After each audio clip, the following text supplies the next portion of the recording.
এই একটা হতাশা থেকেই তারা জিয়াউর রহমানকে টার্গেট করা। যারা স্বাধীনতার জন্য মূল দায়ী তারা কিন্তু অপমানিত আওয়ামী লীগের দ্বারা, যেমন তাজউদ্দিন সাহেব ঠিক তেমনি জিয়াউর রহমান। এত বড় ঐতিহাসিক দায়িত্ব তিনি পালন করলেন, কোন সেক্টরে যুদ্ধ করেছে এটা ওবায়দুল কাদের সাহেব বলেন। আপনি কি করেছেন? আপনি যান সিলেটে, আপনি যান রৌমারীতে, এমন এক অকুতোভয় মুক্তিযোদ্ধা যে তৎকালীন আজকের যে বাংলাদেশ তার একটা বড় একটা সীমান্তের পাশের একটা বড় অংশ স্বাধীন রেখেছিলেন রৌমারীতে। সেইখানে তিনি স্বাধীন প্রশাসন গঠন করেছিলেন সেই সময় প্রবাসী সরকারের। যে লোকটি আপনার বাংলাদেশের অভ্যন্তরেই একটি স্বাধীন এলাকায় গঠন করলেন, তাকে অপমানিত করেন। আপনি এই অপমানের মধ্যে দিয়ে আপনি গোটা মুক্তিযুদ্ধকে অপমান করেছেন, সকল মুক্তিযোদ্ধাদেরকে অপমান করেছেন, এবং স্বাধীনতার মূল স্পিরিট এই জন্যই তো আপনারা এড়িয়ে যান। স্বাধীনতা চেতনা চেতনা বলেন, কিন্তু চেতনাটা কি স্পেসিফিক ভাবে বলেন? স্বাধীনতার মূল চেতনাটা যে গণতন্ত্র, যে গণতান্ত্রিক অধিকার পাকিস্তানিরা দিতে চায়নি, এটাই মুক্তিযুদ্ধের প্রাণ নিল, কিন্তু এইটা এড়িয়ে যান, কারণ আপনারাও গণতন্ত্র বিরোধী শক্তি, আপনার গণতন্ত্র হত্যাকারী শক্তি। ওবায়দুল কাদের সাহেব আরো বলেছেন বিএনপির জন্ম নাকি স্বাধীনতাকে ধ্বংস করার। আরে তাই যদি হতো, বিএনপি যখন ক্ষমতায় এসে 7ই নভেম্বর থেকে যদি আমরা ধরি, তখন থেকেই তো দেশটাকে মনে হয়েছে একটা স্বাধীন সত্তা নিয়ে কাজ করছে। আমরা খাদ্যে স্বয়ংসম্পূর্ণ হয়েছি, নিজেরা খাল কেটেছি।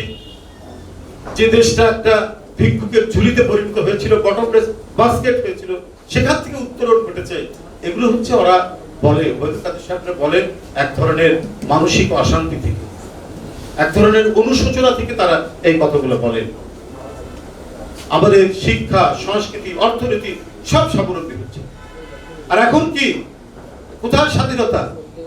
একই দিনে ভারতের বোম্বে যে সিনেমা রিলিজ হয়, ঢাকাতেও রিলিজ হয়। এটা কি স্বাধীনতার নমুনা? ওবায়দুল কাদের সাহেব, এইটা আপনি স্বাধীনতার কথা বলেন?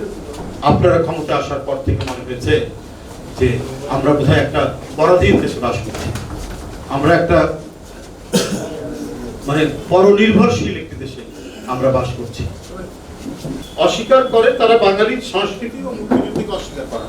তো অন্যান্য দেশে যে বাঙালিরা রয়েছে তারা তো মুক্তিযুদ্ধ করেনি, তারা তো আমাদের যে রাজনৈতিক সংগ্রাম, স্বাধিকারের সংগ্রাম, ভাষা আন্দোলন, তো এই আন্দোলন তো তারা করেনি। তাহলে আপনি কি বোঝাতে চাচ্ছেন? এই যেটা এক সময় পূর্ব পাকিস্তান ছিল বা পূর্ব বাংলা ছিল, এখানকার মানুষ ভাষা আন্দোলন থেকে মুক্তিযুদ্ধে এখানকার মানুষ করেছে, এরা বাংলা ভাষী মানুষ। এবং আমাদের যে বাংলা, সে বাংলাটাও একটা স্বতন্ত্র রূপ নিয়েছে। যে ভূখণ্ডে যে ভাষাটা, ধরেন একই ভাষা অনেক দেশে থাকতে পারে। বিকাশে কম খরচে ক্যাশ আউটের লিমিট বেড়ে 50,000, প্রিয় এজেন্টও 2টা। বিএনপি জাতীয় নির্বাহী কমিটির সহ যুব বিষয়ক সম্পাদক মীর নেওয়াজ আলী নেওয়াজ সরকারের যে নানাবিধ জুলুম নিপীড়নের যে নকশা, সেই নকশা অনুযায়ী আবারও নেওয়াজকে কারাগারে কারান্তরীণ করা হয়েছে। সাবেক কমিশনার আনোয়ার বাদল এবং বিএনপি নেতা সাইদ হোসেন সোহেল জামিন আবেদন নামঞ্জুর করে তাদেরকে কারাগারে পাঠানো হয়েছে। মীর নেওয়াজ আলী নেওয়াজ সহ। এটা একটা সুপরিকল্পিত ঘটনা। যতটা পারা যায় জাতীয়তাবাদী শক্তিকে কারাগারের মধ্যে রাখা সরকারের যে একটা বড় ধরনের নীতি প্রণয়ন করে রেখেছেন, তারই অংশ হিসাবে এই কাজ করে পাওয়া হচ্ছে।